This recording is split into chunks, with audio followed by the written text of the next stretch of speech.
আসসালামু আলাইকুম। আজকের সভার প্রধান অতিথি, সম্মানিত সভাপতি এবং উপস্থিত নেতৃবৃন্দ, সাংবাদিকবৃন্দ, আসসালামু আলাইকুম। বাংলাদেশ যুব অধিকার পরিষদের পক্ষ থেকে এবং গণ অধিকার পরিষদের সম্মানিত সভাপতি, বাংলাদেশ সরকারের মাননীয় প্রতিমন্ত্রী নুরুল হক নূর এমপির পক্ষ থেকে আপনাদেরকে জানাই সংগ্রামী অভিবাদন। আজকে ইসলামী যুব আন্দোলনের আজকের এই স্বৈরাচার প্রতিরোধ দিবসের চেতনায় জুলাই শীর্ষক যে আলোচনা সভা, সেই আলোচনার সভায় আমি উপস্থিত থাকতে পেরে এবং আমন্ত্রণ পেয়ে অত্যন্ত গর্বিত।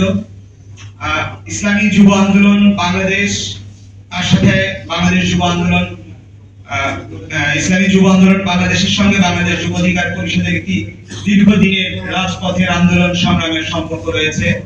আমরা এই দীর্ঘ সময় ফ্যাসিবাদের বিরুদ্ধে, স্বৈরাচারের বিরুদ্ধে, জালিমের বিরুদ্ধে একসঙ্গে অনেক ধরনের কর্মসূচিতে অংশগ্রহণ করেছি।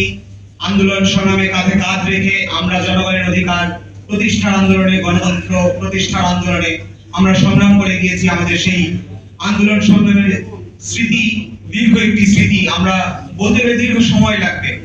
তবে আমরা সচক্ষে দেখেছি রাজপথে কিভাবে ইসলামী যুব আন্দোলন বাংলাদেশ স্বৈরাচারের বিরুদ্ধে, গণতন্ত্রের প্রশ্নে তারা আন্দোলন সংগ্রাম করে গেছে। তাদের যে ত্যাগ, তাদের যে তিতিক্ষা, সেই ত্যাগ এবং তিতিক্ষার বিনিময়ে তারা আজকে একটি উজ্জ্বল নক্ষত্র হিসেবে বাংলাদেশের রাজনৈতিক দল হিসেবে প্রতিষ্ঠিত। যুবকদের এই যে ত্যাগ এবং তিতিক্ষা এবং ইসলামপন্থী যুব সমাজকে গণতন্ত্রের প্রশ্নে, রাষ্ট্রের প্রশ্নে, মানুষের অধিকারের প্রশ্নে, রাজনৈতিক সচেতনতার প্রশ্নে কিভাবে ঐক্যবদ্ধ করা যায়, সেটি ইসলামী যুব আন্দোলন বাংলাদেশ প্রমাণ করেছে।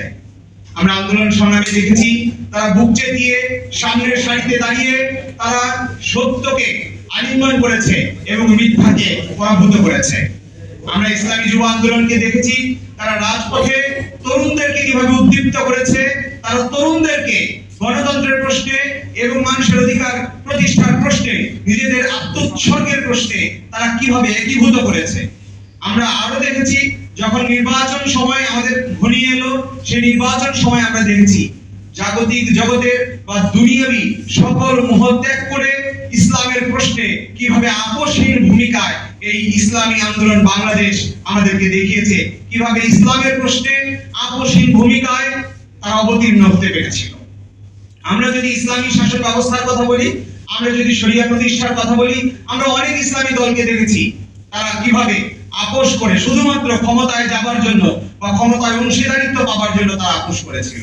কিন্তু আমরা ইসলামী আন্দোলন বাংলাদেশকে দেখেছি সকল লোভকে, সকল মোহকে ত্যাগ করে তারা শুধুমাত্র ইসলামকে আলিঙ্গন করে ক্ষমতাকে ত্যাগ করেছিল।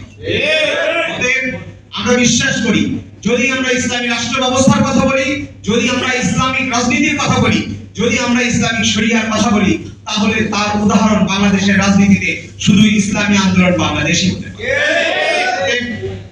আমরা অনেককেই দেখেছি তারা মুখে ইসলামের কথা বললেও বিভিন্ন রাষ্ট্রের সঙ্গে, বিভিন্ন দূতাবাসের সঙ্গে আলোচনায়, বিভিন্ন জাতিগোষ্ঠীর সঙ্গে আলোচনায় তারা কিভাবে ইসলামকে পাশ কাটিয়ে শুধুমাত্র ক্ষমতাকে আশ্রয় করেছিল। আর আমরা ইসলামী আন্দোলন বাংলাদেশকে দেখেছি সকল প্রলোভনকে পাশ কাটিয়ে, ক্ষমতার লোভকে পাশ কাটিয়ে এদেশে শুধুমাত্র ইসলামকে প্রতিষ্ঠিত করবার জন্য সকল ক্ষমতা ত্যাগ করে তারা ইসলামকে আলিঙ্গন করেছিল।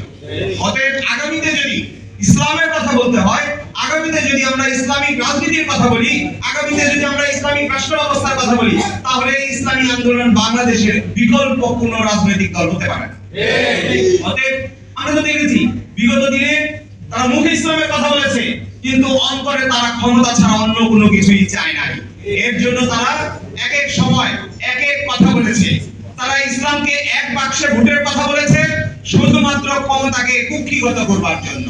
কিন্তু যখন তারা বুঝতে পেরেছে ইসলামকে নিয়ে, শুধুমাত্র ইসলামকে এক বাক্সে নিয়ে হয়তো ক্ষমতায় যাওয়া যাবে না, এখানে আমেরিকার পৃষ্ঠপোষকতা লাগবে, অন্য ধর্মের, অন্য মতের মানুষের পৃষ্ঠপোষকতা লাগবে, তখন তারা ইসলামকে ত্যাগ করে তাদের আশ্রয় গ্রহণ করেছে, তাদের সঙ্গে আঘাত করেছে।